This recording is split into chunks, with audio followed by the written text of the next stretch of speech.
Well, that was kind of a flash for our guest that everybody got before the intro started to play. But welcome everybody to Gardens the Untold Story with our host Andy Lopez, myself, Ken Somerville, and we have a special guest.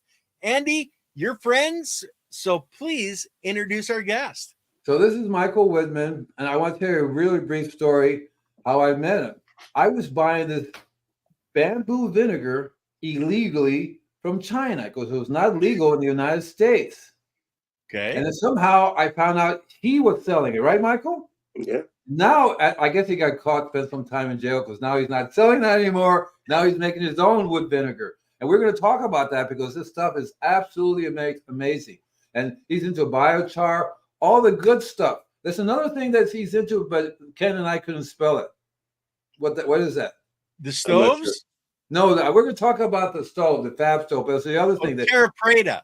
Terra Preta? What is that? Terra Preta? Terra Preta, it's Terra Preta de Indio, which is a Portuguese term for dark soil of the indigenous. Mm-hmm. And it refers to a region in the Amazon rainforest, which the Amazonians transformed from very poor soil to very rich soil by adding biochar to the soil over a 1,500 to 2,000 year period. Way cool. And there's a lot of history behind all of that, but they weren't the first. But they did do it to the largest degree of any other culture in the world. So, Michael, how did you get into this? Have you always been this intelligent, or did one day you woke up and go, whoa, my God? So what happened? It's more about being a very, very curious person. You know, I can't kind of sit still when I get into something. You know, I really go all out into it. And even with the work that I'm doing now, you know, it's just never ending. I'm always finding new things to be improving it and making it more efficient, more regenerative. If you want to use the word sustainable, it's always that goal in mind in any project or any kind of thing. I like the burning you had the other day. You want to tell people about that?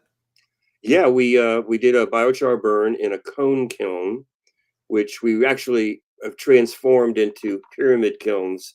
I just happen to have one and no pyramid kilns left. We sold them all. But point is that we used it. It's a very simple system. Basically, it's a truncated cone. There is a picture on it on one of my videos on YouTube. And what we do with it is it's mimicking the way the indigenous peoples did it in a pit in the ground. So we just have a pit we could take anywhere. And we made it out of steel with a nice rigid edge on it.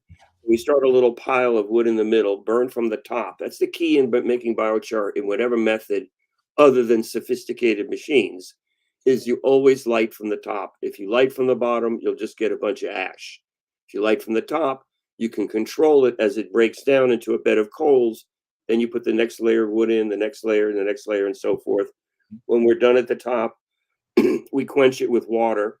So we are already pre-prepared with our water. We have 8 5-gallon buckets filled with water and wood vinegar, which is going to condition that biochar as it's cooling down. And then after it's all cool, we drain that water and use it because it's really valuable water. It went through the process. So it's got many of the characteristics that wood vinegar has. Yeah.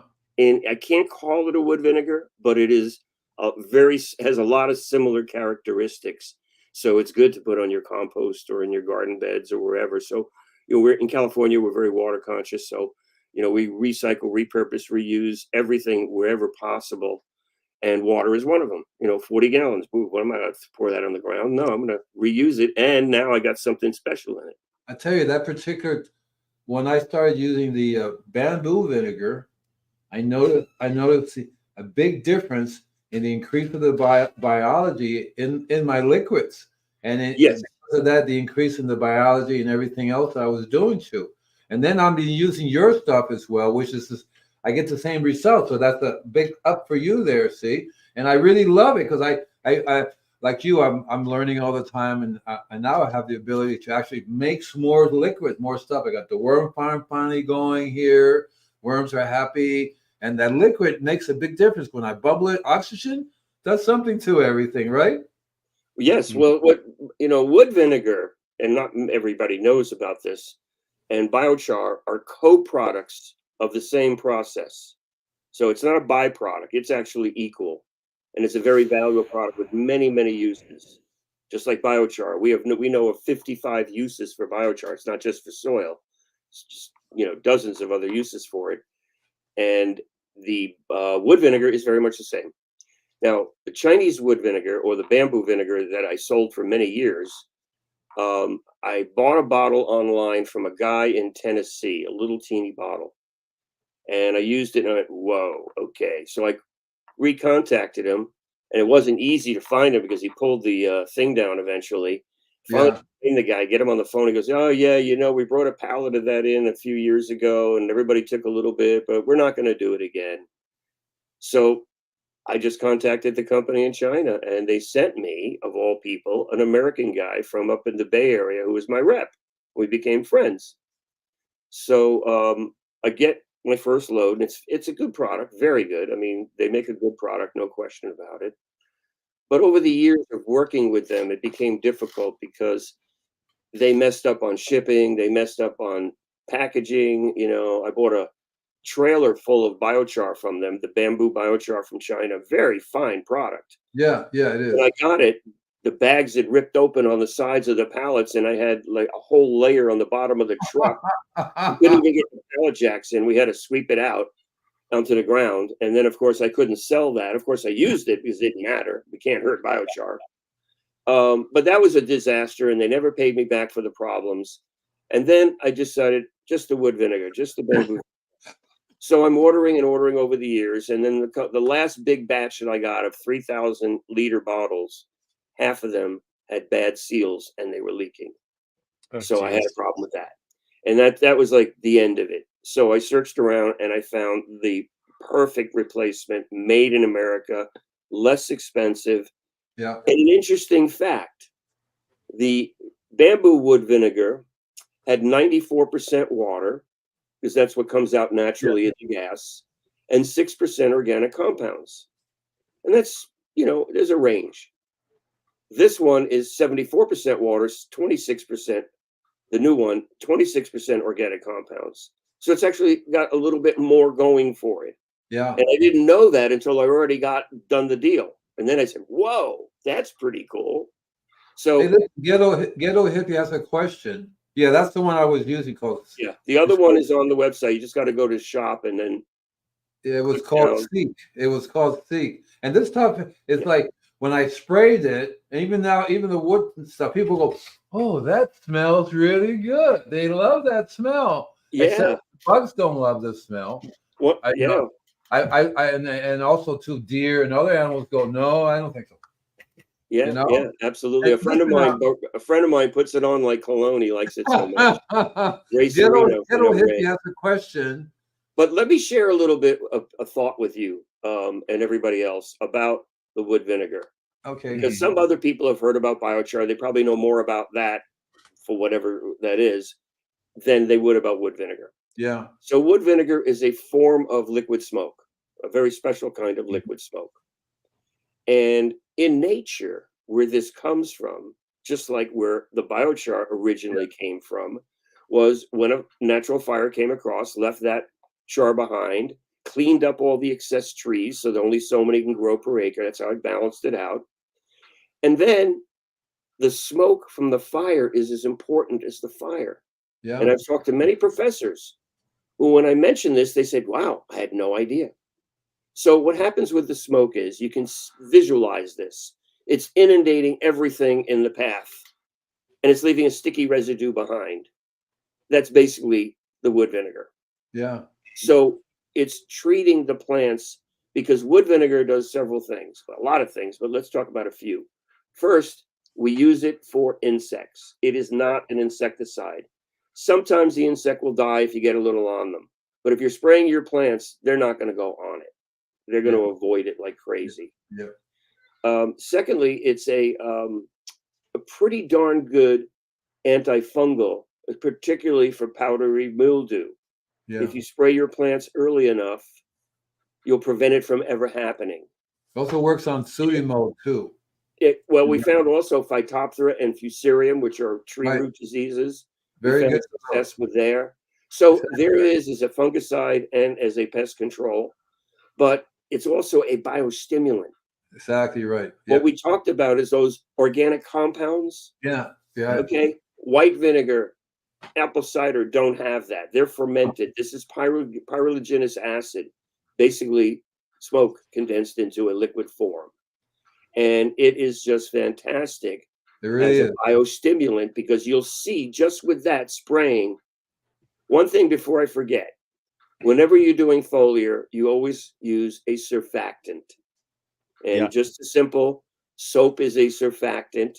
It breaks the surface tension. So if you spray a watery substance onto a citrus leaf, it's going to roll off right away. With that surfactant or that soap or something that's a saponin that will cut that surface tension on the leaf and allow the solution to adhere evenly.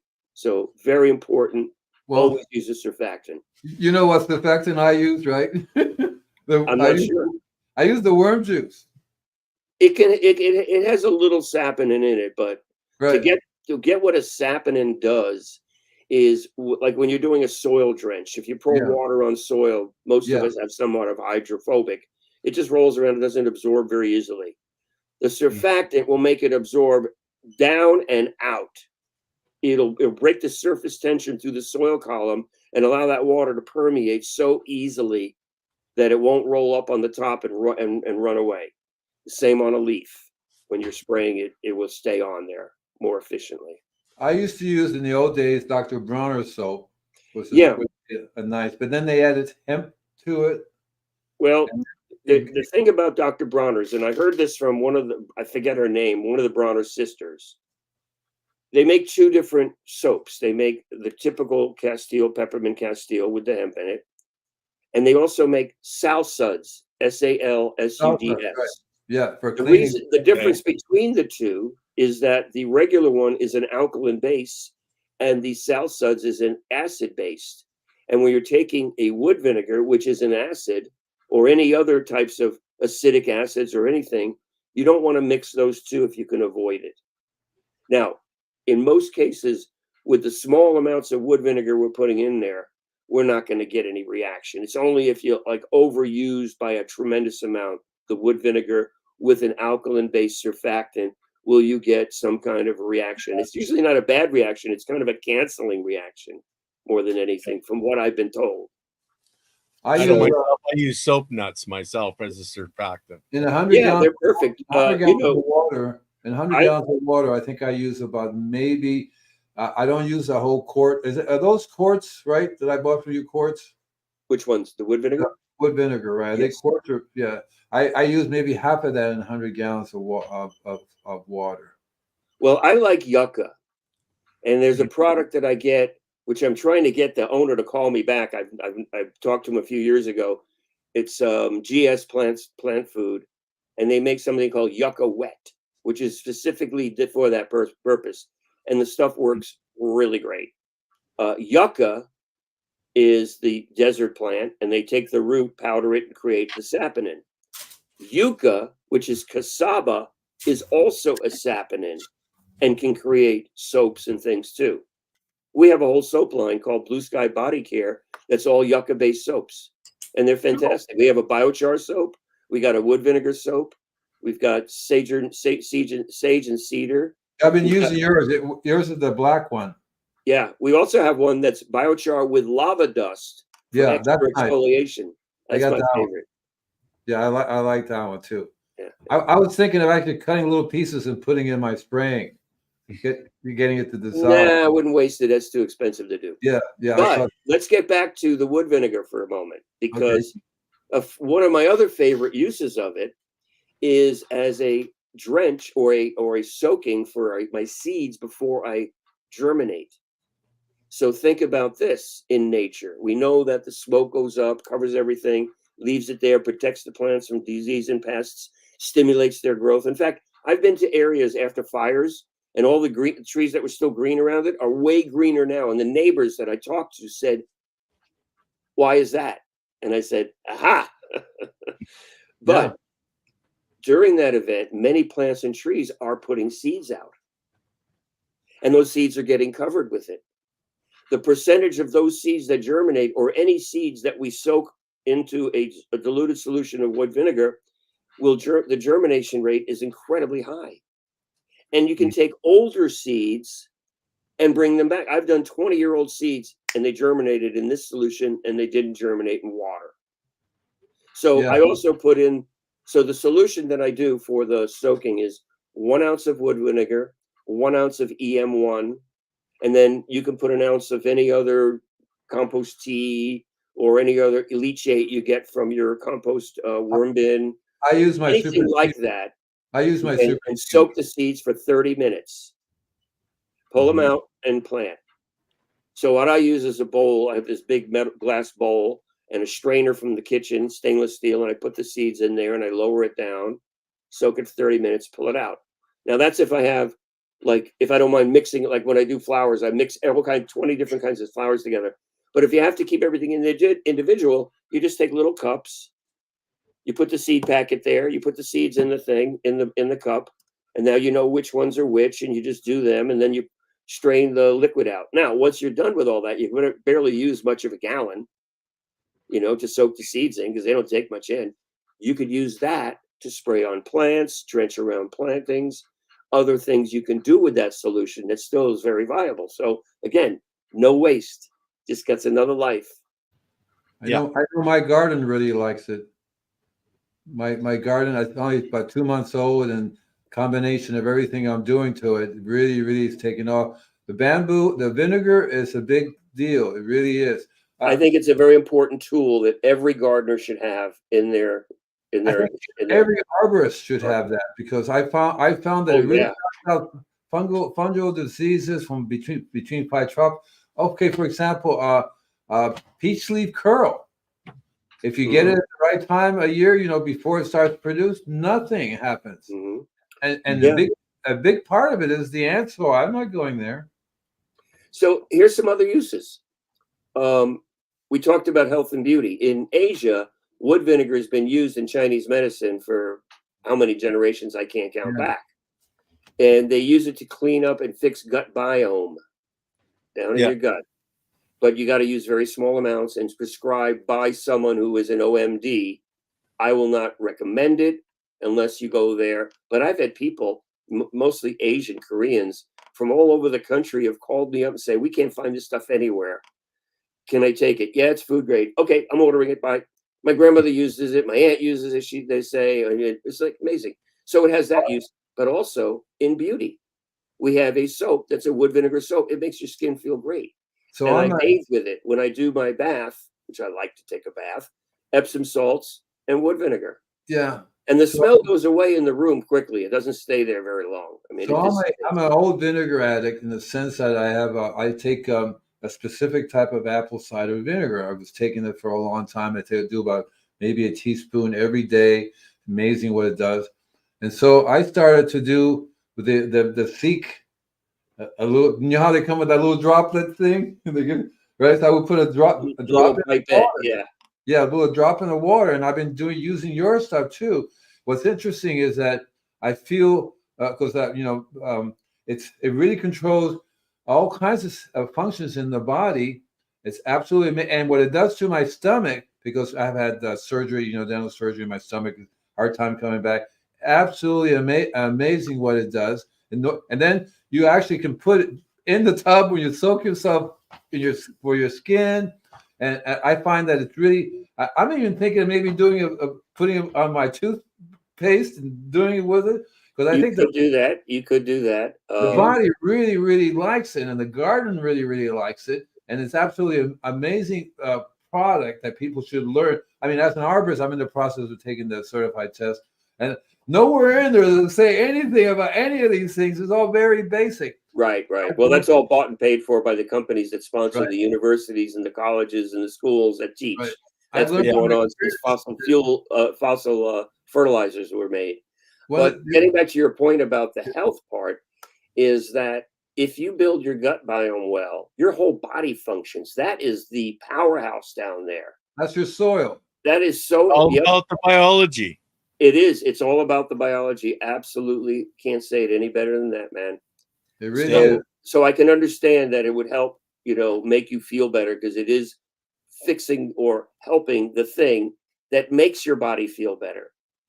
Yeah. Because It's a big it difference. has If to I do don't with take it, digestion, and I mean, there's so many aspects to it. We're not going to get into that right now. if I don't take it, I end up with food allergies.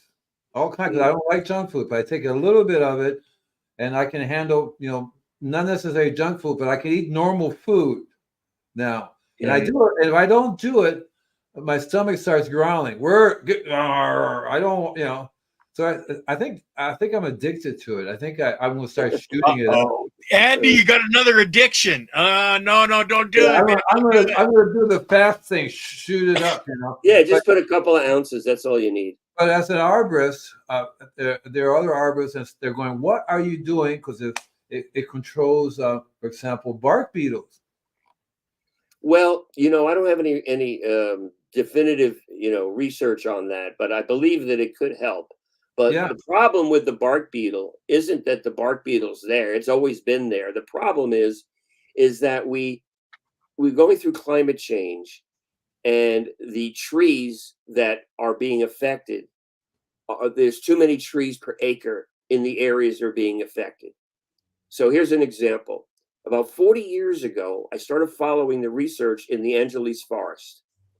And what they showed was that 150 trees per acre can survive. There were 500. right. Now, during rainy seasons, that's not a problem. But as soon as you go into a drought and they got 500 trees fighting with the water of 150, and what happens? They can't make enough sap to keep the beetle out that was always there. Right. And that is where the big problem comes. And then you get into climate change. And that's why fires are way worse and different than they were pre-industrialization. Let's just use for a number or a time period. The fires always burned on the ground. They never really went up into the crowns. No. They burned on the ground to weed out smaller plants that were unnecessary, leave char and ash behind, create the smoke to give that stimulation and that protection. And that's the way it was for a lot. Well, And now we also have built into these areas that are burning. So we're adding more fuel, plus the exasperation of droughts from climate change. And the thing is totally out of whack. And it's a really sad scenario. I totally agree with you. In 1904, California started to suppress fires in the forest because they were afraid to lose the redwoods. And they should have let it burn. They should have let sections burn. The indigenous peoples, I'm interested in several subjects, and one of them is indigenous practices because Yeah. it's so important. Also, biomimicry was what they did, Yeah. and we're learning their version of biomimicry that works so well and bringing it back again. The other study is, so it's indigenous practice, the study of fire. Fire is very important to the ecosystem. We understand it. We know that these cultures used fire to manage the land until the Westerners came and ended all that. Yeah. In the Midwest, we theorize that the indigenous peoples would see a lightning strike in a giant field, in a giant prairie, and the whole thing light up. And maybe at first they were fearful of it.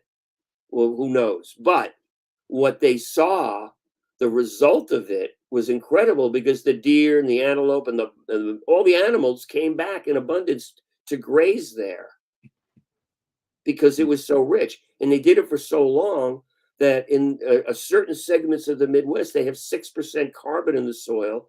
And we have less than one in California and Texas. We grow more food than anybody, but they have that thing. On top of that, over millennia, the prairie dogs burrowed underneath everything, brought aeration, organic matter. And when the two things met, boom, it started to really, really go. And that's why they can grow so much. Those Midwest states have a very short growing season and brutal weather. Yet, if we look at a ratio across the board, we see that they almost can rival us. They just can't do it because we have longer seasons. We have Yeah. milder weather. We can grow all year round. So Yeah, you it's guys very get interesting. 2 crops. Look at me in Alberta. We get 1 crop.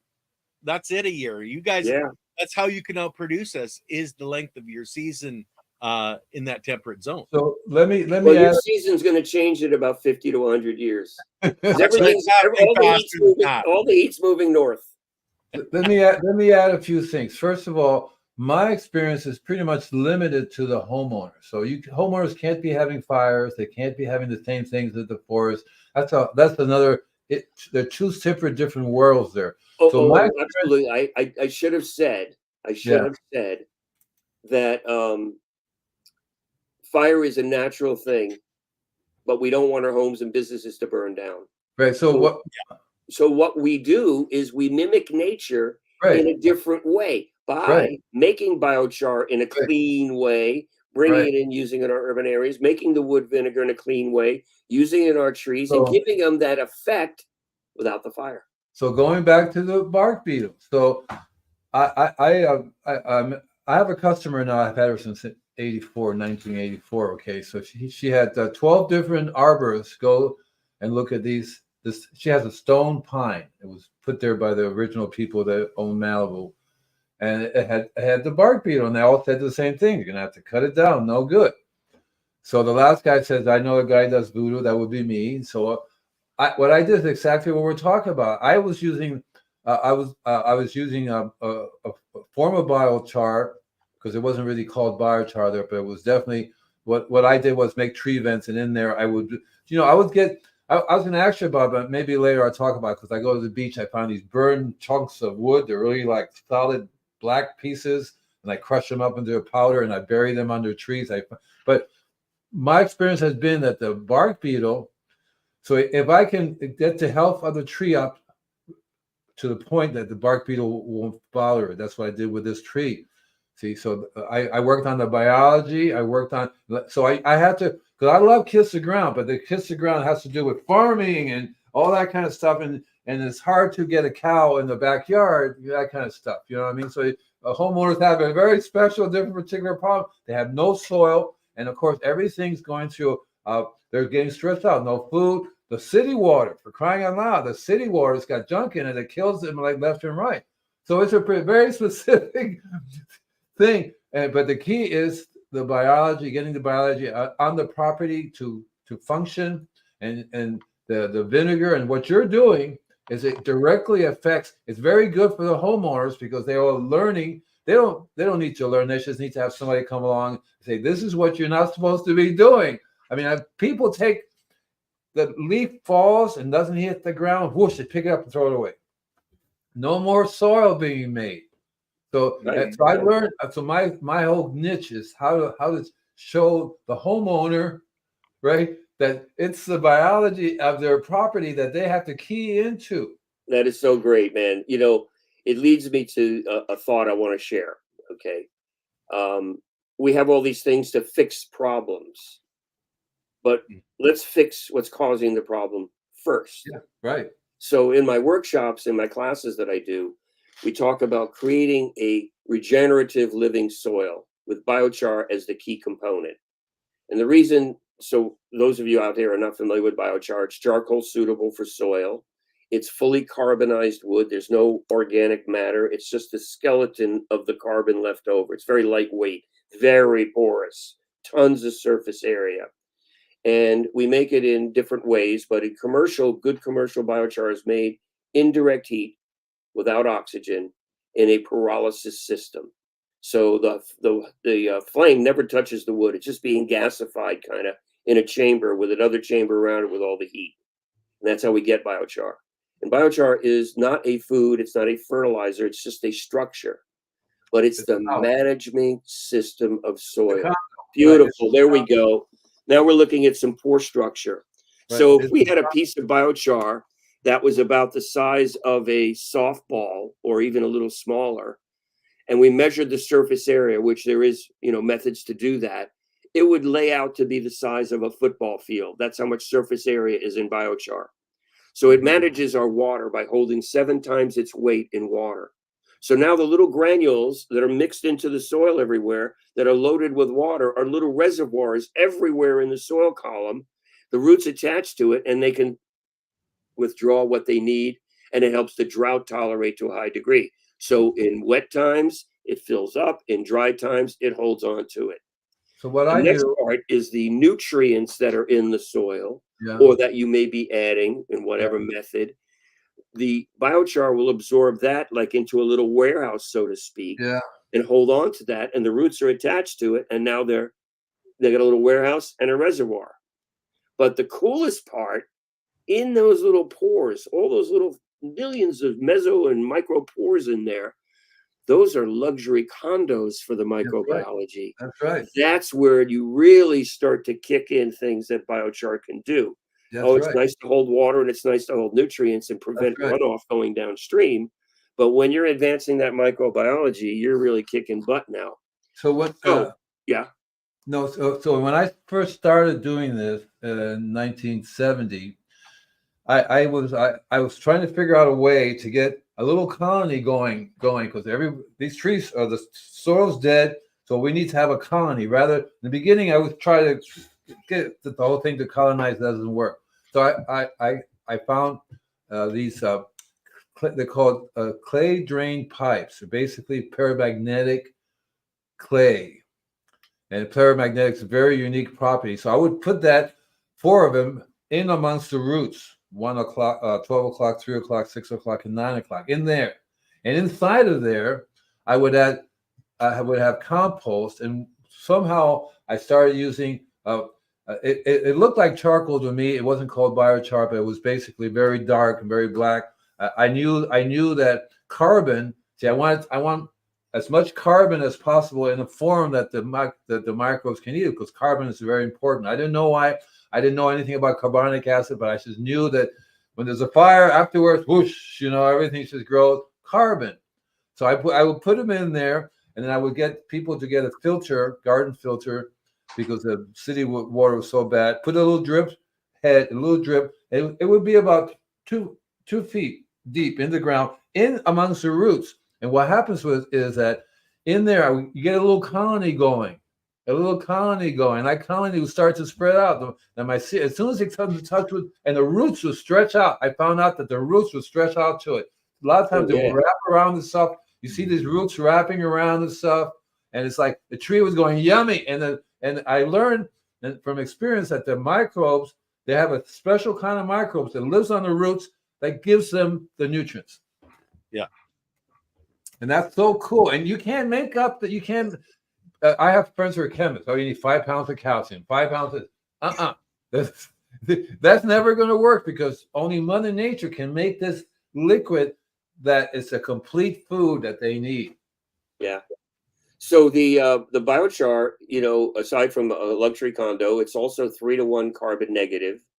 And simply put, for every pound we put in the ground, we have sequestered 3 pounds of carbon gases from going in the atmosphere.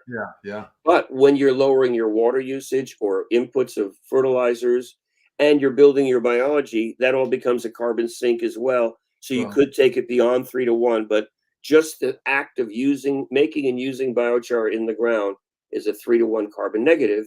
And biochar is a fixed carbon. It doesn't break down. So that means it's going to be there for thousands of years.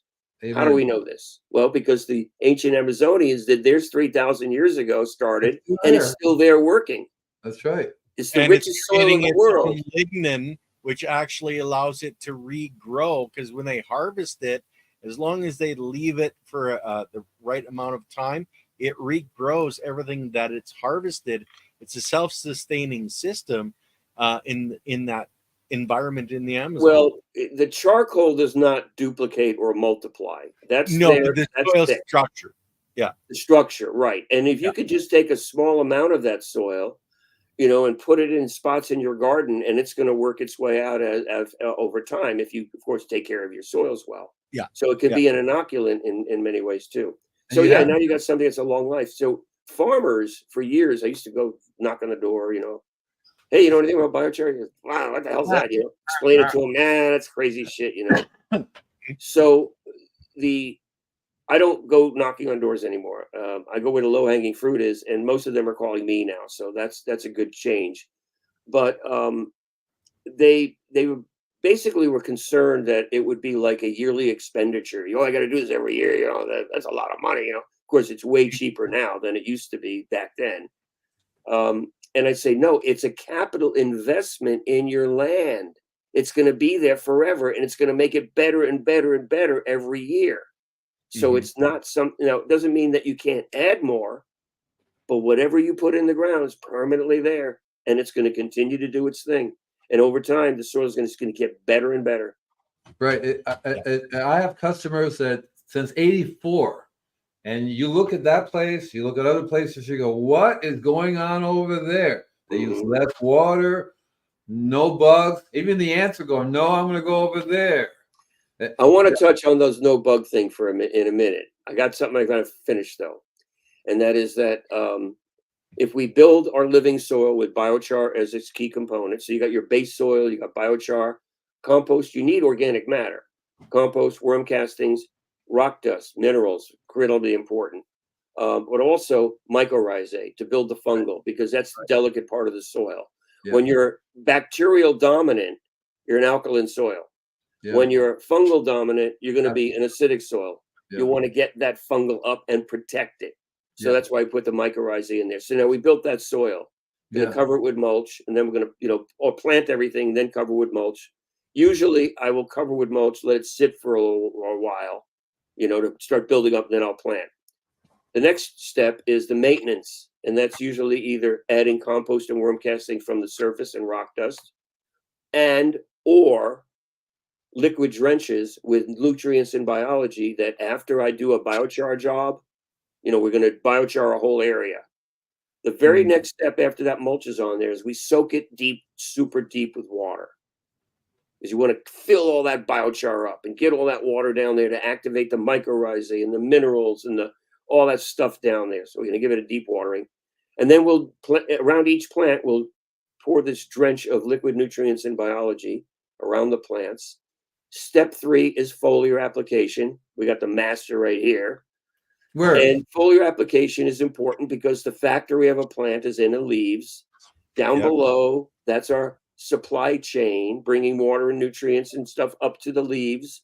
Photosynthesis converts that into sugars and carbs. It goes right back down, feeds the microbiology and the root systems. It's a two-way street. What my goal is to build that soil so well that I can kick that into and then do foliar, I can kick it into a two-way highway. Yeah. And you can do that. But it takes building and maintaining that soil right and doing your foliars. When you do that, something wonderful happens, or a few things. The Brix level, BRIX, it's the sugar content of all plants. We talked about Brix that. Level starts to rise. Now, if you've ever done Brix testing, I've been doing it for many years. We actually now have a Brix testing kit that's available with all the proper tools needed to do it. The main tool is a refractometer that you look through where you put the sample of the sap on, but then you need a couple of other tools to get the sap out of the leaf. Yeah. There we go. So the scissors are special 5-bladed shredding scissors. Yeah, and they'll shred the leaves up so beautifully that when you put it into that little silver thing down there with the handle on it. Yeah. The next one. That's the press. That's the press. You take the shredded material, ball it up, pull the cap off, stick it in there, tighten it down. You get 2 drops. You put it on a refractometer. You're in business. You can read the results in seconds. A second or 2 it takes for the results. But the problem is trying to get the sap out of leaves. So this is, a lot of people have this. They don't have these. So, and these 2 things make the job work, because a mortar and pestle doesn't work. A garlic press doesn't work. We tried everything. Nothing worked until I found this little silver metal tool here, which is fantastic. So we put the kit together, and we also provide laminated sheets of the Brix levels. There's a general chart. There's a chart with all different crops and what their Brix levels can be. The point is that when you get your Brix level above 12 to 13, now things are really cooking, because insects will not touch those plants. The plant created its own immunity by being healthy because it had a lot of sugar level to it. So The diseases will hardly form. And most important of all, the nutrient density rises dramatically when the Brix level goes up. Not only do your tomatoes and your oranges and lemons taste better, but they're more nutrient dense. right. And that's the key thing. So Brix testing is kind of like a little blood test. Yeah, exactly. And Right. when you do it on the leaf and you do it on the fruit. Now remember, sometimes the fruit ripened a bit, so that reading may be higher than what the plant is actually at. It should be, But we include all the instructions. I mean, several different forms of instruction in it in the kit. It's $139. It's a score. You'd pay a lot more money trying to find all these things everywhere. So I have 4 refractometers. One, it was given to me in early 70s by the Leica company. It was a $10,000 unit that I was talking about it. The one is a analog, which is a the typical one you have. Yeah, it's with a prism. Yeah, right, the prism, and that one cost me $35. One's a digital, which I don't like because you can't really do it outside too well. You got to be inside somewhere. It's a digital one. It's $300, and so and they all give me the same reading. They're pretty accurate. Yeah. Now think about this. You know, who else uses a refractometer? Well, if you're making beer, you're going to need one.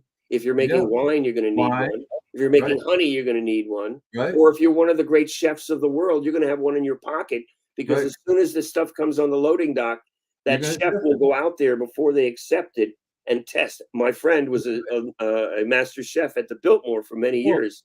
And then he became executive chef at UCLA, since retired. But that's how I learned about it before I even got in this kind of work.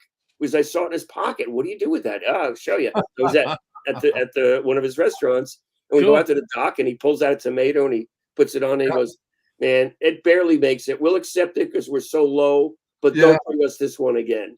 Yeah. So when I would go out shopping with my mom would take a apple and she'll bite into it and put it back, and the guy would say the manager said, "Well, next time she was going there, he would cut a piece out for her. Here, taste it." So I started using a pendulum. Okay, I started using a pendulum to see which one is the one that I would pick. A pendulum, and then I found out that a doctor, the cook, had invented a version of a refractometer for food, and that's when I first got it. I was using the garlic press. I was using a motor and pistols thing, all that stuff, and that's one of the biggest. But I also do Brix level on the flowers. I do it on lawns, on roses, on trees. You just have to learn And the other thing I wanted to say about the higher the Brix, the reason there's a interesting reason why the bugs do not touch it. The more nutrition is because the plant produces the complex carbohydrates as opposed to simple carbohydrates. That's exactly it. You hit it, man. Excellent. I'm glad you said that. That's the key right there. That's the key right there. Yep. It blew me away. That's what occurs. Yeah. Yeah, perfectly put.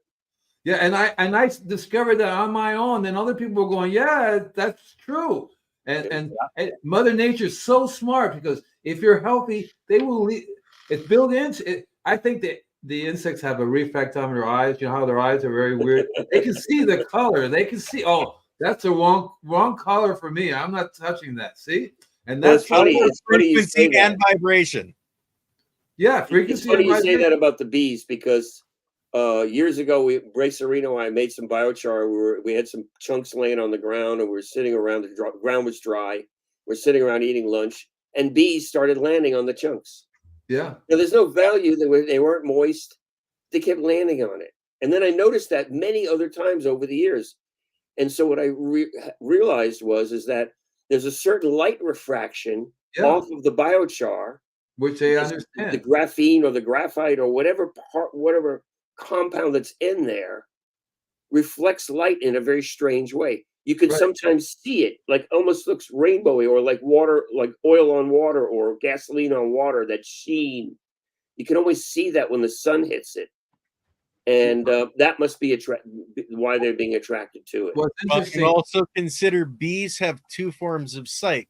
When they're going out from the hive, they're seeing in color. When they come back, because it's a drain on the resources, they actually turn to black and white vision. Wow. So there's that aspect as well. But we've Wow. got some questions, guys, that I'd like to get to. Sure. Start with Ghetto Hippie. Is wood vinegar the condensed off gases from making biochar? And there's more than just wood vinegar. There's a lot of other compounds that can be extracted in the process, right down to oil and gasoline. Yeah, there's bio oils, there's syngas, there's wood vinegar. There's a few things that they could distillate out if they chose to. But Mhm. most of the time, if anybody's doing this in making biochar, they're looking for the wood vinegar, not Yeah. so much the other compounds. And the Interesting biochar. enough. Yeah, and of course the biochar, yeah. Now, in a very sophisticated biochar system, I mean, we're talking about multi-millions, right? Yeah. But you take in the wood material, you can convert it into biochar through the process. So picture a big giant tube with a Archimedes screw in it, and it's moving this stuff through at a certain rate. The outer chamber is where it reaches all these high temperatures. The gases are, and there's vapor locks on each side, air locks on each side of that chamber, and all that organic matter that's in that wood that's being drawn out to carbonize that biochar to make it just pure carbon is collected.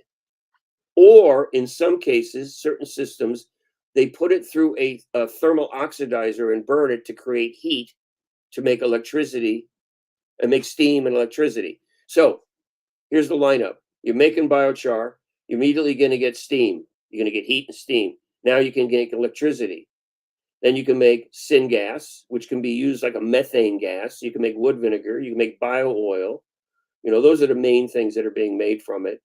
And then you can collect whatever little bit of CO2 comes out of a biochar system and then pump that into greenhouses or algae ponds. And the valuable product biochar comes out the end. The biochar that we sell, that I've been working with this group for many years, we make it in Oregon. And half of their income is making electricity for the grid in Oregon. So it's not just about biochar, it's two things. So they don't do the wood vinegar because they just don't. They didn't set up for it. So when you're collecting that all those gases and condensing them through a condenser, okay, then you end up in a liquid form. Now, you take that and settle it for a long period of time. If it's cold area, a little shorter time. If it's a warm area, the bottom will be hard tars, wood vinegar, and then a little bit of terps and oils on the top. Once that settlement is done, you suck the top off, suck all the wood vinegar, filter it through biochar 1 or 2 times to clean up the VOCs. Now you got a concentrated, ready to use wood vinegar. Can you use Michael? Can you use the fab stove to make any vinegar, or do you only get biochar? No, there's only a few systems that, on a small scale, there's a few systems. Now, glad you mentioned the fab stove, because this is a way of making a small batch of a very high quality biochar. Plus, you can cook. Now, what makes this stove different than all the other clean cook stoves, and I have a whole collection of cook stoves. I've made them, I bought them. Every time I see a new one, I buy it, play with it, and nothing's like this one. That's Ray Serino there, yeah. And that's the guy who designed it, Dr. Paul Anderson. He's a scientist. They know him as Dr. T. Lud. T. Lud stands for top lit updraft. And fab stove doesn't mean fabulous. It means forced air base. Okay, so there's a little teeny fan at the bottom, and you run it off of any little USB, whatever you got. There's an example of one, that little blue thing on the left. We do not provide them anymore. We used to, but not anymore. You can get them. So you just plug that in. You got a switch for high and low fan speed, and a vent, a little lever that opens the primary vent at the very bottom. So we use wood pellets with it. You can use anything, but the wood pellets give you a much longer burn and a much hotter burn. The key thing is that out of the top of that stove, if this was a conventional T-Lud or any other clean cook stove, you'd see this erratic flame coming out. And you'll also notice on the bottom of your pot, all black carbon. This stove cooks so cleanly, not one little drop of carbon ends up on the bottom of the pot. And instead of an erratic flame, the holes that we're looking at right now are designed that the flame goes vortexing inside there. It's gorgeous. It looks more like a gas stove than it does a wood burning stove. And it's efficient. Plus, it'll hold like an 80-pound pot. You can put the biggest pot on it. So it's for camping, weighs 9 pounds. It's 11 by 11 inches by 12 high. And not backpackers, but many people off grid. I've sold a lot to off grid people, especially in Alaska. I sold a lot of them up there. Michael, do you have any videos that shows people how to use it? Because I have it. It's on the website. It's on that page on the website there. Okay, because I got it. I want to figure out how to start making some myself because I love the stove. I think it's great. It's really wonderful, man. I have the instructions right here. The instructions are okay, but watch the video. The key thing is when you're done, when the flame goes out, and it takes about an hour, so you got a long cooking time with it, and you're using only like 2 pounds of this or 1.8 pounds of the pellets, and a 40-pound bag is about $9. So 25 burns for $9, plus you get biochar. The key thing is when the flame goes out, you pull the canister out, you lay it on a flat surface, put a plate, something on top to smother the air inside that chamber, allowing all that heat to continually carbonize those pellets. And when it cools down, there's no oxygen, so you'll be getting no ash. So when you're done, you have a pellet that'll easily break apart in your fingers. The other clean cook stoves require you to quench the pellets to shut them off. When you do that, you're always not fully carbonized. So when you take the pellets and try to break them up, oh man, they're really hard still. They haven't fully carbonized. So you got to break them up. So that's the key thing about this stove. It makes a better biochar than the others. It cooks well, beautifully. And you have to use those pellets, or can I? For example, I walked along the beach. I found all this bamboo. I thought I would cut them up in small pieces and put them in. But here's the key. Here's the key. It's density. Mm-hmm. If you can stuff that bamboo in there dense enough, you'll get a long enough burn. The pellets are so dense themselves, and then you put them in there and they sit densely in there. What kind of pellets is it?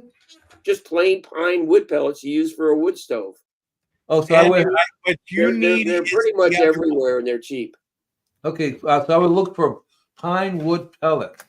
Yeah, you can get them almost anywhere. Now, they make hardwood pellets like cherry and mesquite and those are more expensive, but you could use those too if you wanted to. But the pine ones are the cheaper way to go, so that's what I use. And any wood pellet will work. You'll probably even get a teeny bit longer burn out of the hardwood than you will out of the softwood. It might burn for a little longer time. We have a few more questions you want to go through? Yeah, sure. Sure, and I was just going to mention, this is the other one you were talking about at the very beginning. This is the pyramid kiln. Yeah. This is my favorite design over the cone. The cone was too expensive to make because you had a lot of waste on the big sheet of metal. There was so much waste on it. These were cutting 4 trapezoids and a square and welding it all together. And at the very top on the edge, you could see there's some angle iron welded on to give it rigidity. And these, you can make them in any size. If somebody's really interested, they can contact me through the website on the contact page, and I'll give them dimensions and they can make it themselves. And that's more for your driftwood and your bamboo, Andy, something like that. Yeah. In Malibu, I'm next to the fire department. They already told me I can't use my fireplace. Imagine if I have a little fire going on outside.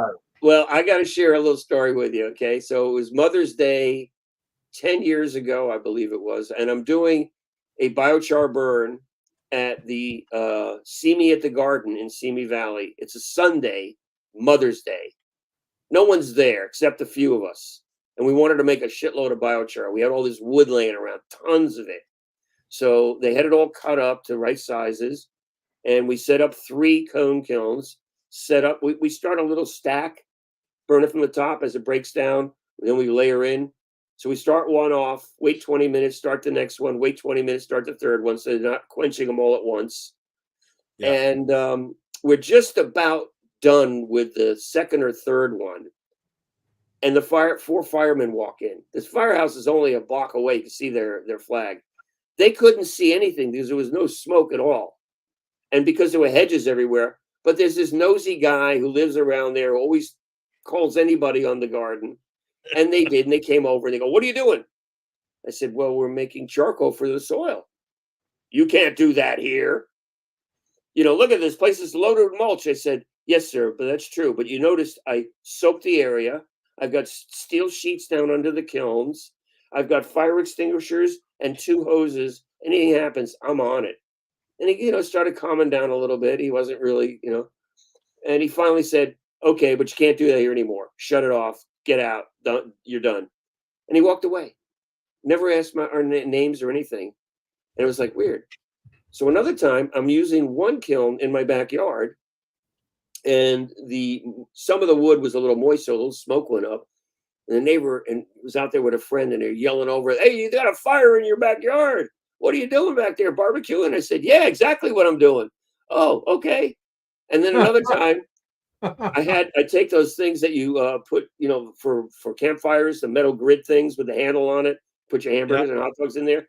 I keep those around. So if another time somebody came up, a neighbor, "What are you doing?" "Oh, we're getting ready to barbecue." "Oh, okay." So we switched the whole. You're barbecuing. By just saying that.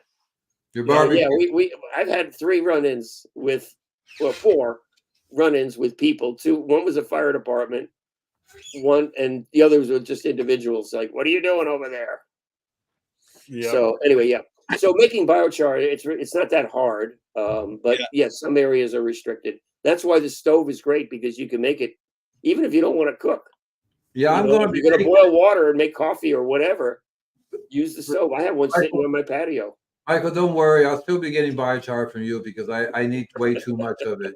It's one of the things I have to pick up really soon too. You know what I did? I had a bag of biochar. You know what I did with it? I put it in my worm farm.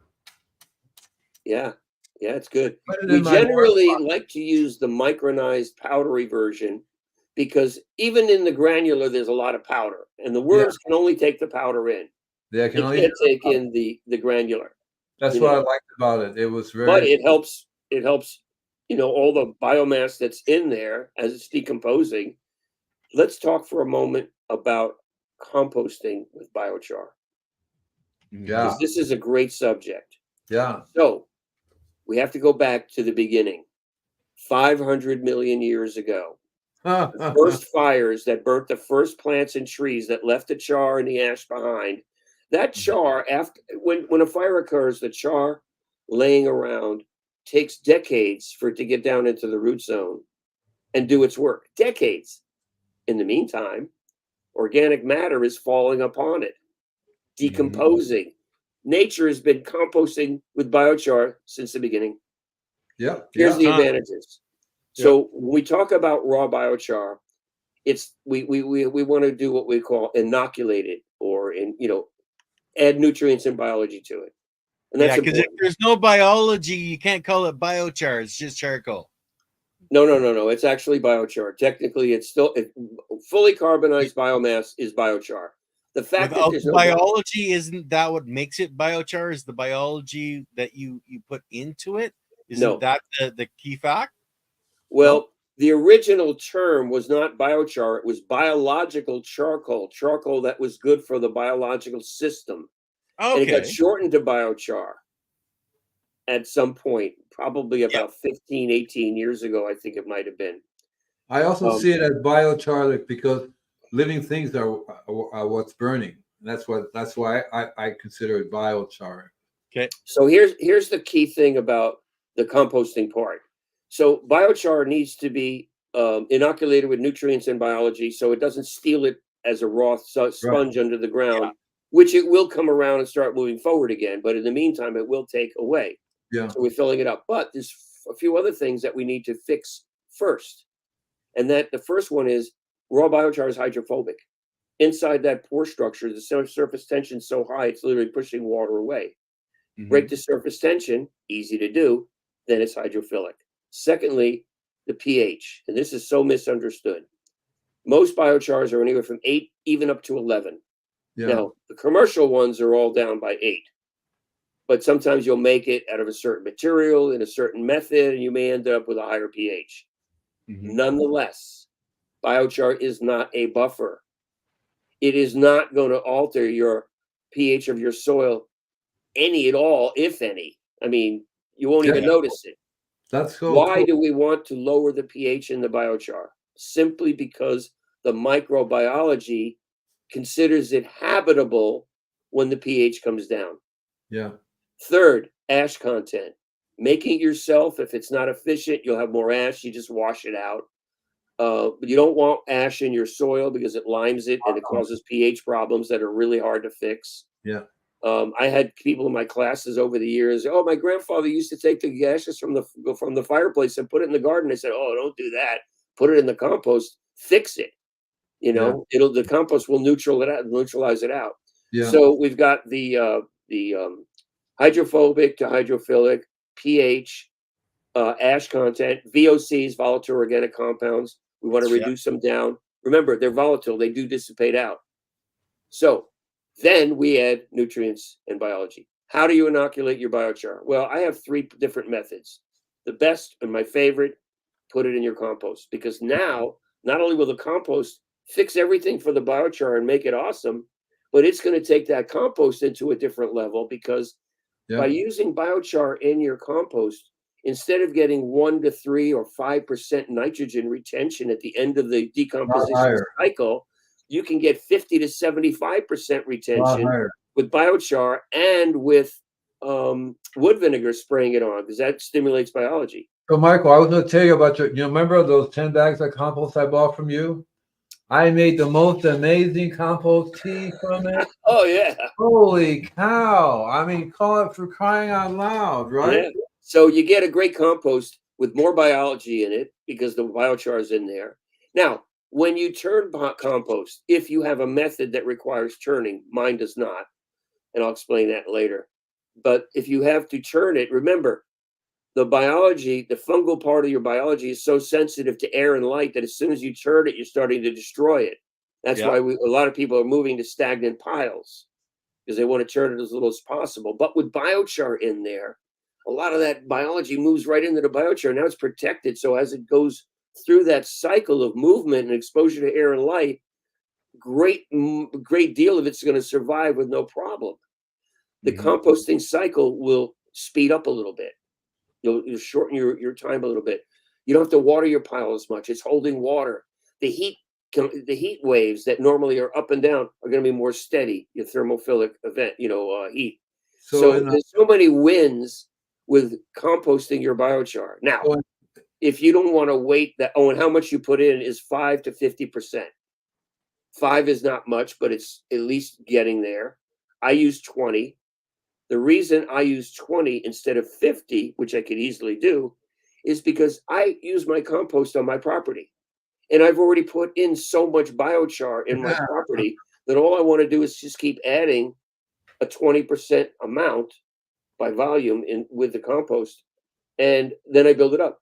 If I didn't have much biochar, I would up that to 50%, put that 50-50 compost and biochar out after it's run its cycle, and I'm going to build my biochar up a little quicker. So the percentage is how fast you want to build your biochar up or maintain it. Here's a little trick I learned about using biochar and making compost. Add the biochar to the manure immediately. So when I go out and get manure, I sprinkle biochar on the manure.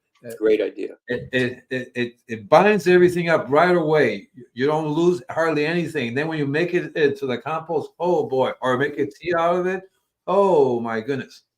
So I wanted to add, in my composting, we have what we call the compost barn. Yeah. And it's 10 feet long, 8 feet wide, and 7 feet tall. And it's a little room that's basically filled with or covered in farm screens, steel mesh, floor walls, and ceilings to keep the critters out. So the pile's 10 feet long, 6 feet wide, because you need 2 feet to stand in there. And the pile could be anywhere from 2 to 5 or 6 feet tall, depending on how much material we're putting in. And underneath the entire pile, there's the screen mesh. And below that, I dug out a labyrinth or little tunnels, and I laid in 4-inch drain piping, the accordion style. So it goes through this whole thing under the whole pile, comes out, a giant blower, comes on every hour for 30 seconds, Both the air aerates it, so it stays nice. aerobic all the time. That is nice. And then above on the ceiling, I took this whole network of half-inch PVC, and every few inches put a little teeny hole, and I just turn on a little timer for 10 minutes, and it waters or rains right down on the entire pile to moisten it, so I don't have to stand there with a hose. And it does it You're beautifully. way too lazy. Come on, that's way No, it's too. not that. It's not that. It's I got too many things going on. So now, after we get our compost, you know, we have it in two sides. So it's 2 5-foot sections. They're connected, but so we have all new going in here and old aging here. And then we, you know, and when we harvest it, we pull that material out, and we have a shaker machine in the backyard. My buddy had it on his worm farm laying in the back, and I said, "Hey, Brian, what do you do with that old thing?" I said, he goes, "I don't know, Michael, you want to buy it?" I said, "No, but I'll store it for you." And I've had it for 8 or 9 years. So anyway, we put the stuff on there, and then we hit the pedal, the thing shakes, and all that stuff goes down to the trays below, and we can harvest, you know, 2 or 3 yards in no time. And that's what we do. So we are putting in there food waste, yard waste, biochar, bokashi. Anybody know what bokashi is? Good stuff. Good shit. It's a fermented grain. It's a probiotic. It helps break down the composting. We also add coffee, because one of my at the worm farm, we get a coffee company that dumps a truckload of used coffee grains down on the yard. So we put that in there. We use manures. We use sometimes shredded paper, frass, which is insect poop, dead insect bodies. A friend of mine has an insectatorium, and whenever I'm up there, he's got me this giant bag of dead bugs that he, you know, doesn't need anymore. And I put that in it. So a lot of different things go into the composting, and we can turn it around in about 8 to 10 weeks. You know, that's what we maybe could do it earlier, but I just don't need it that much. But 80% of what we make, we use on the property. So we only have a little bit left that we sell out to friends and people here and there. It's not a business going thing, but you can't buy this stuff in a store. No, you can't. Yeah, it's pretty alive. And there's usually worms in there. Guys. Come on, let's get back to the questions here. Let's focus. Okay. Yes. Would it be safe to spray on the cannabis plants since the flower is smoked and that's directly to the wood vinegar? Yes. Okay. I'm glad this question came up, because one of the things with wood vinegar is that you want to use it before flowering and after flowering if you need pollinators, because it can deter them. It won't harm anything, but it's potentially possible that the pollinators will avoid it at some point. Whereas with cannabis, all you want is flowering. You don't want pollination. So you can use it the whole time through the entire plant's life. And I highly recommend it. In fact, no taste associated once you No, you'll never taste it. Never. Okay. No. You won't even smell it. Smell it. Now, here's another interesting thing. I actually started growing cannabis in '69 in my apartment window in New York City. And in the '70s, I was growing it in a secluded backyard in Maryland. And when I moved to California in '79, in '81, a friend of mine, we were living in our warehouses. I had my beauty business, and he had his music studio. And he came into some money, and he said, "Here, I took a lease out on one of the warehouses 2 doors from you, paid them for a year." He goes, "Here's, you know, thousands of dollars." He goes, "I want you to grow in there." So I had a 1,500 square foot growing space, half hydroponic, half soil, growing cannabis in 1981 in North Hollywood, California. Holy cow. Yeah, it was pretty good for cool. you. So point I'm making is I grew it a long time, and my go-to foliar application, I don't make compost teas. I love them, but I just can't do that. I don't have the time. You know, you got to really be on it and all that. Is to use a half ounce of wood vinegar, an ounce of EM1, and an ounce of Hyperdrive, which is a proprietary product that we have. And it's phenomenal because it's a surfactant. It's an adjutant that will take that nutrient and biology into the cell structure. No other product can do that. And it has macro and micronutrients in it. So those 3 things will give a boost to cannabis like, wow. And if you want to put compost tea into or other things, by all means. But that little triumvirate of wood vinegar, EM1, and hyperdrive work fantastic on their own. That kind of foliar on a cannabis plant by itself will show a difference. Adding more things to it, broadening the spectrum of what's in it is always a good thing. Michael, I want to try out your hyperdrive. And what I'm going to do is I'm going to do this lady's place in the front with and in the back without and see what happens. Sure. I'm not going to do that to the plants in the back. I'm just going to do the whole property because one of the things I'm looking for is the best way to make water wetter, to make the nutrients. Well, that's what's so unique about hyperdrive. It's there's nothing else like it anywhere. The scientist who created it came to me years ago and didn't want big corporations touching this thing. So he created it. At first, I didn't believe it would work because I said, there's no way you're going to get nutrients in biology into the cell structure any more than we've ever done. He goes, oh, no, yeah. And then, of course, I used it. Well, that's what I want. Interestingly enough, the scientist, Richard Kamalvathan, who created it, was Dr. Higa's assistant when Dr. Higa made and created EM1. Yeah, I met him. I met him at Fayetteville, Arkansas. We were at an organic conference, and we traded. I gave him some of my super seaweed. He gave me some of his EM. and I like it. You can make EM1. Yeah. It's like making sourdough bread. You take a little starter from EM1. You make your next batch. It's called EM2, EM3, and so on. Yeah, I do that. So it's not very hard to make. No, it's not. But most people buy it. It's not. I also bought. It's called Nitron A35. Is another really wonderful product, and another one called AgriGrow. Both of these are biology that they have figured out a way. Big giant bats, basically giant bats, and they're making this stuff. It's really cool. But when the parents, when the people who made A35 died, the son took it over. He started diluting it. When I bought it, I said, this is diluted. It's no good. I can tell when it's diluted because the bricks level did not even go at all. And he went out of business because people stopped buying it. Yeah. And people were in business for like 100 years. Amazing product. Listen, Michael, I really am happy to know you. I feel that you're on a really cool path. We need and I've been doing this for a long time, and all of a sudden, recently, I'm running across all these amazing people. Where have you guys all been? Right? What's going on here? I've been doing biochar for 18 years, so I'm one of the old dogs in the game. I mean, a lot of people have come in the last few years, and it was very different back then. People didn't know what the hell I was talking about. Now, the most common question, where can I get it? Yeah. Because it's really blown out. And let me tell you, the industry numbers of biochar, it's growing exponentially. It's just absolutely astounding. And all we're doing with it, we can use it in cement. And I happen to be working with a group that has created a worldwide company. They kind of sucked me into it, mostly for my marketing and other skills. But they're mixing cement with biochar and another little secret sauce in there. And they're creating a much stronger cement. And we can make cement that water will never permeate. You imagine all the piers around the world, they're falling apart because the water permeates in there. Plus, it helps with frost and thaw, strengthening it. And then there's another aspect is if little miney fissures do occur, the biology that will attract to it will glue those little holes back together again. So it's astounding. And then, well, I don't want to get into it, but there's something called electroaeration. Just going to tease you all. Electroaeration is making a form of nanobubble water.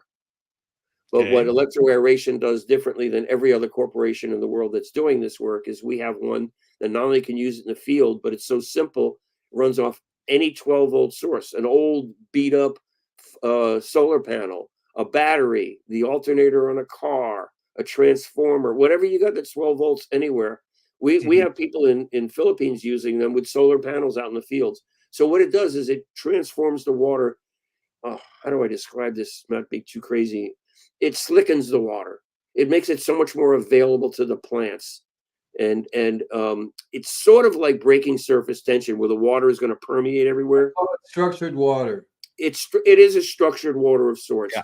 Anyway, they just got funded. They've issued me stock.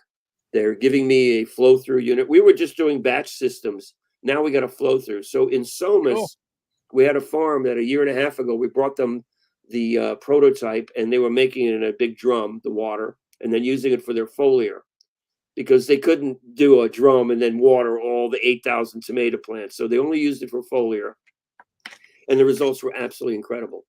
So a month ago, we delivered them free of charge a flow through unit on a cart. Well, look at this, hook their water in one end, water comes out, nano bubble on the other side.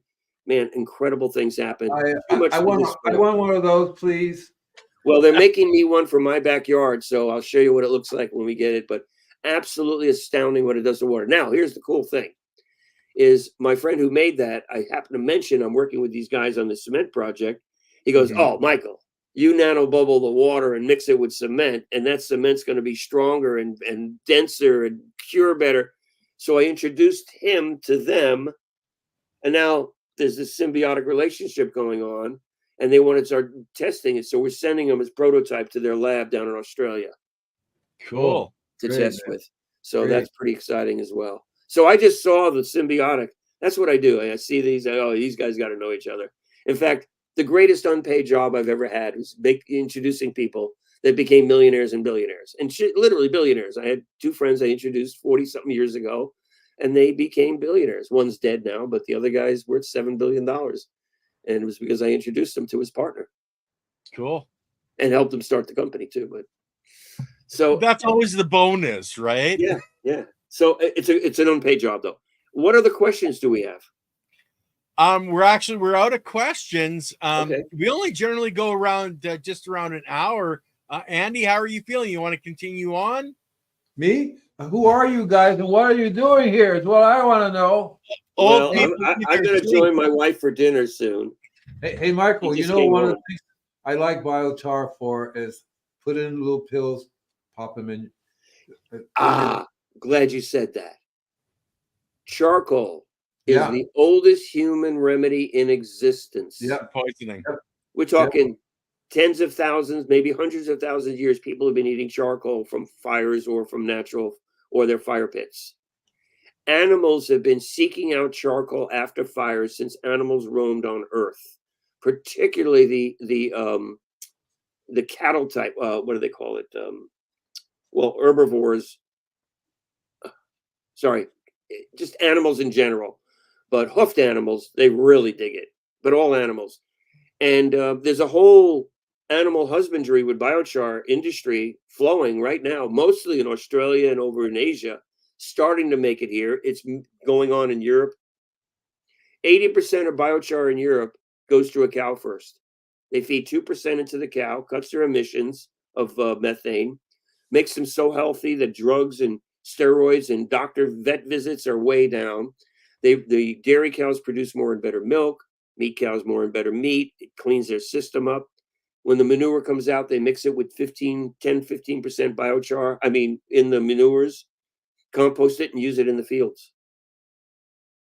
Chickens in Japan, they did a study about a dozen years ago where they just took the granular char and threw it down in the litter.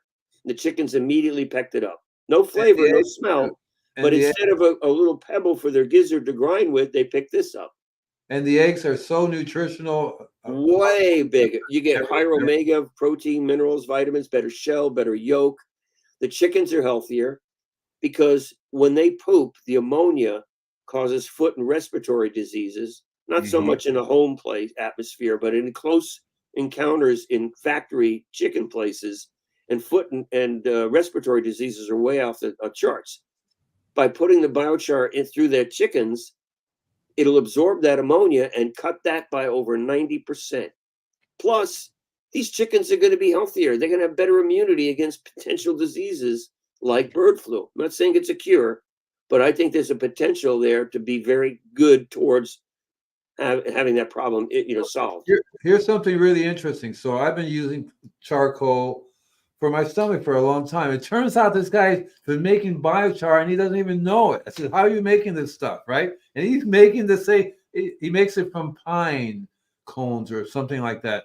But that's what he's been making it for a long time. I take about 5 of them a day on a regular basis.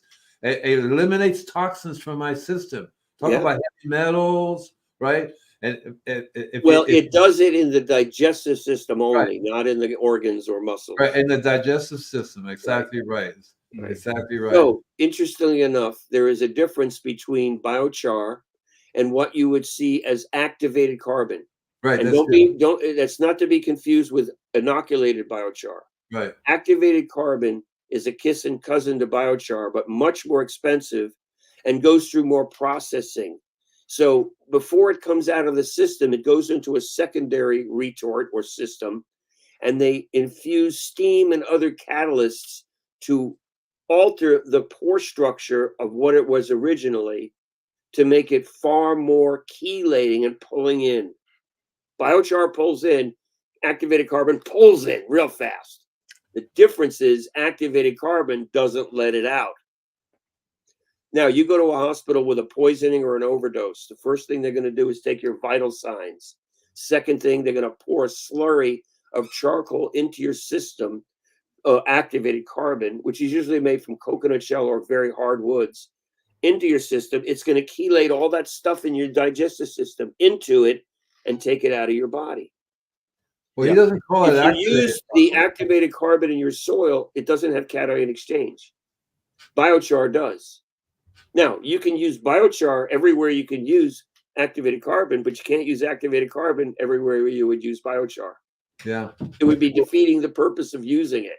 yeah, Plus, it's ridiculously expensive. yeah, it is. Well, he doesn't call it activated charcoal, so that's why I have a What feeling. does he make it and give you just the caps, or do you get it in a bottle with a label? No, it's just the caps. He puts it in the caps and sells it that way. Yeah, it's probably not activated carbon. It takes a very sophisticated system to make activated carbon. Biochar, simplest thing you can do. Exactly right. You know, there was an old man, I can't remember his name. He was in the biochar industry, and I met him about 10 years ago. And he was demonstrating at one of the off events from one of the biochar conferences. And he had a big restaurant tray, like aluminum restaurant tray, one of the really big ones. And he laid some newspaper down on it, and then he put alcohol all over it. Then he laid pine cones flat all over it, doused them with the alcohol, lit it. And in about, I don't know, was it 20 minutes or so, maybe 30 at the most? It was years ago, I remember. There was a nice little carbonized pine cones that just crushed down beautifully. That's what he uses pine cones, right? He also has something to do with the pine nectar or the pine sap that he uses. Oh, the pine pollen. Oh yeah, The pine pollen. my pine tree in the backyard made pollen like, oh my God, I've never seen it. You just touch it, it was blowing everywhere, clouds of it. That stuff, it's amazing stuff to ingest in your body. It seriously is. Well, I probably want to take it in my mouth, not my nose, because it make me sensitive. Allergies. Yeah. So we did have one more question. I don't know if you guys have ever heard of lobster compost out of Maine. But what do you guys think of that, if you've heard of it? Well, I don't know, but I put lobster shells and crab shells in my compost thing all the time. I throw fish, meat, everything in there, except even dairy. I don't put a lot of citrus in there. I try to keep that minimalized, but everything else is good. Now, some people will say, oh, why do you put meat? They says, I took a class that said, don't put any of those things in there. The reason they tell you that, and they don't tell you why, is because most people's composting setups are not critter proof. If you put a piece of fish or a chunk or a bone in there, a chunk of meat, we'll find the critter's going to get in there and pull it out. Yeah. And if it's bad, and your dog, like my dog once ate a bad piece of meat that a rat had pulled out of this plastic composter we had, she got sick. She didn't die, but she got sick because we fed our dogs biochar every week. And it's just pretty interesting how it all works. Yeah. Well, I've had a really good time today. I've been having so much fun doing this show, Michael. This is one of my favorite things to do with Ken here, because Ken's so smart, and you're pretty smart too. And I love this, and we have it all on tape here, and more people are going to start watching this. You'll see. Well, I'll put it out in my social media. I got a big following all over the world.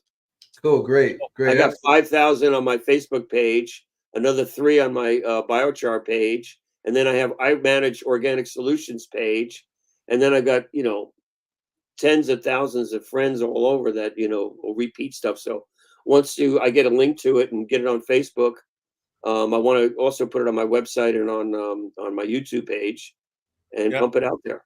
Well, I've been doing this for so long, I stopped counting followers. It's just they're all over the friggin' place, So I talk about OG in the 1970s when I got the name Invisible Gardener. And my first book, How to Heal the Earth in Your Spare Time, I wish I had known about biochar then, because I can this is something you do in your spare time. You heal the soil, and the best way is to start incorporating that carbon into it, start bringing the biology together, My backyard was totally dead. And in 2 months, everything, sunflowers are reaching the roof. Cool. So I wanted to ask you guys if you have ever heard of a guy named Justus von Liebig. Nope. Okay, most people haven't. And he's interesting because he is the guy that created or came up with the NPK value for plants and trees in the 1840s. Wow. He was a German scientist, and he worked with biochar back then. In fact, he did so much interesting work with animal husbandry with biochar and just amazing stuff.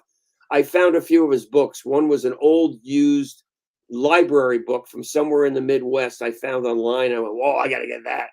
There's a few of them out there, but Justus von Liebig.